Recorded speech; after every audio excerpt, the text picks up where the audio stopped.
ये तो पुराने जमाने में, पुराने जन्म में कोई पुण्य किए होंगे हम लोगों ने, कि 11 साल के अंदर इस देश के लोगों ने इतनी प्यार दिया, इतना विश्वास किया, इतनी मोहब्बत दी हम लोगों को। मात्र 11 साल में इस छोटी सी पार्टी की 2 राज्यों के अंदर सरकार बन गई।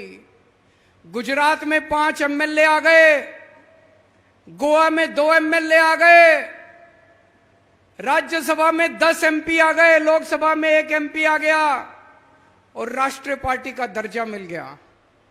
ये छोटी पार्टी नहीं, छोटी बात नहीं। आज पूरे देश में तीसरे नंबर पे तीसरी बड़ी पार्टी, मात्र 11 साल में तीसरी बड़ी पार्टी आम आदमी पार्टी बन गई है बीजेपी और कांग्रेस के बाद।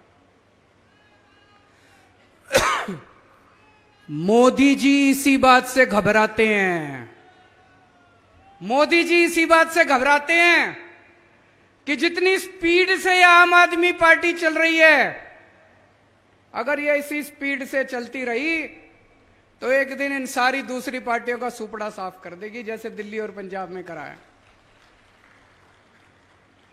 मोदी जी केजरीवाल से नहीं घबराते, आम आदमी पार्टी से नहीं घबराते, मोदी जी आप लोगों की ताकत से घबराते हैं, जनता की ताकत से घबराते हैं। जनता के अंदर जो उम्मीद पैदा की है आम आदमी पार्टी ने, आज तक 75 साल में अगर ये पार्टियां काम कर लेती, आम आदमी पार्टी की क्या जरूरत थी? आप खुद सोच के देखो, दिल्ली में जब हम चुनाव लड़े, लोगों ने हमको क्यों वोट दिया?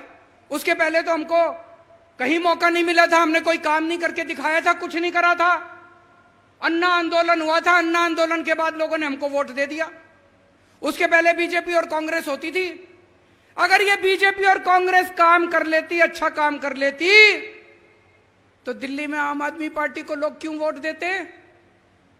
पंजाब में अगर ये अकाली दल, बीजेपी और कांग्रेस वाले काम कर लेते, पंजाब में आम आदमी पार्टी को लोग क्यों वोट देते? हरियाणा में अगर बीजेपी और कांग्रेस वाले काम कर लेते, भाई साहब ये 11,000 लोग आज शपथ ग्रहण करने आए, ये उनके तंबू के नीचे बैठे होते, हमारे तंबू के नीचे नहीं बैठे होते।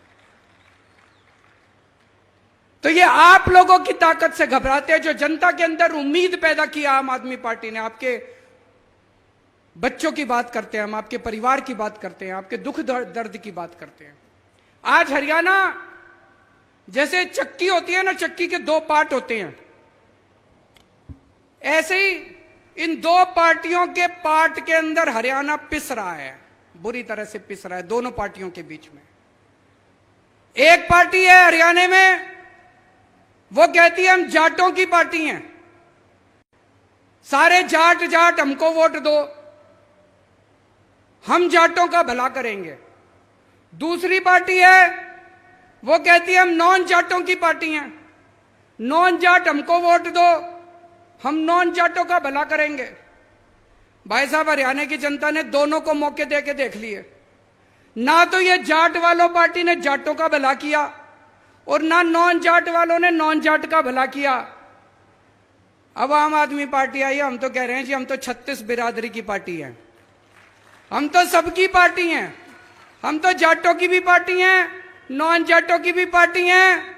तुम्हारे बच्चों के लिए स्कूल बनवा देंगे, तुम्हारे बच्चों के लिए नौकरी का इंतजाम कर देंगे, तुम्हारे बच्चों का भविष्य बना देंगे, तुम्हारे घर में कोई बीमार होगा उसका फ्री में शानदार इलाज करा देंगे, अस्पताल बनाएंगे, सड़कें बनाएंगे, बिजली मुफ्त दे देंगे। अकेली पार्टी है जो आपकी बात करती है, आपके घर की, आपके परिवार की, आपके दुख दर्द की बात करती है। आज पूरे देश में मैं रोज देखता हूं बुरा हाल मचा पड़ा है, चारों तरफ भ्रष्टाचारी भ्रष्टाचार, गुंडागर्दी, लूटपाट। प्रधानमंत्री जी कहते हैं मैं भ्रष्टाचारियों के खिलाफ लड़ रहा हूं, भ्रष्टाचार के खिलाफ लड़ रहा हूं। मैं प्रधानमंत्री जी को कहना चाहता हूं, मोदी जी अगर आप भ्रष्टाचार के खिलाफ असल में लड़ रहे होते, सचमुच में लड़ रहे होते, सबसे पहले केजरीवाल आपको सपोर्ट करता, आपका समर्थन करता। मेरे को आम आदमी पार्टी से प्यार नहीं है, मैं देश के लिए आया हूं। यहां जितने लोग बैठे हैं ये कोई आम आदमी पार्टी के लिए नहीं आए, ये देश बदलने की उम्मीद लेके आए हैं सब लोग। हम सब लोग आम आदमी पार्टी वाले आपका समर्थन करते अगर आप वाकई भ्रष्टाचार के खिलाफ लड़ रहे होते। मोदी जी एक स्टेट में गए, जाके उन्होंने कुछ नेताओं के नाम लिए, बोले इन नेताओं ने 70,000 करोड़ का भ्रष्टाचार कर दिया, इन नेताओं ने 70,000 करोड़ का भ्रष्टाचार कर दिया, इनको मैं जेल में डालूंगा। भाई साहब 4 दिन के बाद उन नेताओं ने भारतीय जनता पार्टी ज्वाइन कर ली, मोदी जी ने उसको उप मुख्यमंत्री बना दिया। ये भ्रष्टाचार के खिलाफ लड़ाई है? ये तो नौटंकी है, ये तो भ्रष्टाचार के खिलाफ लड़ाई नहीं है। और ये एक बार हुआ तो सोच लेते, पूरे देश में रोज यही नौटंकी चल रही है। कभी इस राज्य में जाके कहते हैं कि यहां का मुख्यमंत्री चोर है, कभी उस राज्य में जाके कहते हैं यहां के नेता चोर है। 2 दिन में वो नेता भारतीय जनता पार्टी में चले जाते हैं और मोदी जी उनको कोई मंत्री बना देते हैं, कोई कुछ बना देते हैं, सब लोगों को पार्टी में शामिल कर लेते हैं।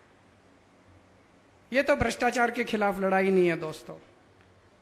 आज पूरे देश में चर्चा हो रही है, कोई कितना भी बड़ा पापी हो, कोई कितना भी बड़ा अपराधी हो, किसी ने कोई भी पाप कर रखा हो, अपराध कर रखा हो, इनकी पार्टी में चले जाओ। मजाल किसी CBI, ED, income tax police वाले की हिम्मत हो जो छू दे उसको। आपका बेटा अगर किसानों को अपनी जीप के नीचे कुचल दे, इनकी पार्टी में चले जाओ, आपके ऊपर कोई कुछ नहीं होगा, आप खुलेआम घूम लेना। आप अगर लड़कियों को छेड़ के आते हो, आपका बेटा अगर लड़कियों के साथ गलत काम करके आ जाए, इनकी पार्टी में चले जाओ, पूरा संरक्षण मिलेगा। आज पूरे देश में चर्चा हो रही है, कितना ही बड़ा भ्रष्टाचार कर लो, कितना ही बड़ा डाका डाल लो, कितना ही बड़ा अपराध कर लो, इनकी पार्टी में चले जाओ, पूरा संरक्षण मिलेगा आपको। आज क्या माहौल है? भ्रष्टाचारी कौन है?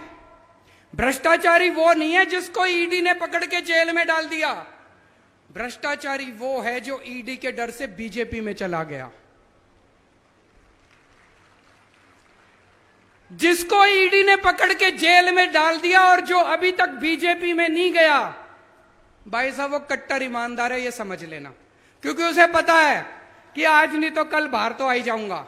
लेकिन जिसने बेईमानी कर रखी है, जिसने बेईमानी कर रखी है, उसको पता है अगर ईडी ने पकड़ लिया तो पूरी जिंदगी जेल जाना पड़ेगा, वो तुरंत उठ के बीजेपी में चला जाता है। तो एक चीज समझ लो, भ्रष्टाचारी कौन है और ईमानदार कौन है। जो आदमी ईडी के डर से बीजेपी में चला गया वो भ्रष्टाचारी है, और जो ईडी की रेड के बावजूद अगर ईडी ने गिरफ्तार कर लिया और बीजेपी में नहीं जा रहा, वो कट्टर ईमानदार है। पूरे देश में आज चर्चा हो रही है कि प्रधानमंत्री जी का एक दोस्त है। कौन है? कौन है? कहते हैं प्रधानमंत्री जी ये उस एक दोस्त के लिए ही काम करते हैं। पूरे देश में चर्चा है, मैं नहीं कह रहा, गली गली में, नुक्कड़ नुक्कड़ पे, चाय की दुकान पे, पान की दुकान पे यही चर्चा है कि प्रधानमंत्री जी एक ही आदमी के लिए काम करते हैं, एक ही दोस्त के लिए काम करते हैं। और आजकल तो चर्चा उल्टी होने लगी है कि असल में ये दोस्त ही देश चला रहा है, सारे निर्णय वो दोस्त ही ले रहा है, प्रधानमंत्री जी निर्णय नहीं ले रहे। जनता में चर्चा है, जनता में चर्चा है। लोग मेरे को आके बताते हैं कि जी दोस्त ही देश चला रहा है, कानून उस दोस्त के ऑफिस से बन के आते हैं और पास होते हैं, वो दोस्त ही निर्णय लेता है। और जब आप वोट डालने जाते हो, आप सोचते हो मैंने मोदी जी को वोट दिया, आपका वोट मोदी जी तक नहीं पहुंचता, आपका वोट मोदी जी के जरिए उनके दोस्त तक पहुंचता है, आपका वोट दोस्त के पास जाता है। जब आप वोट डालने जाओ तो ये समझ लेना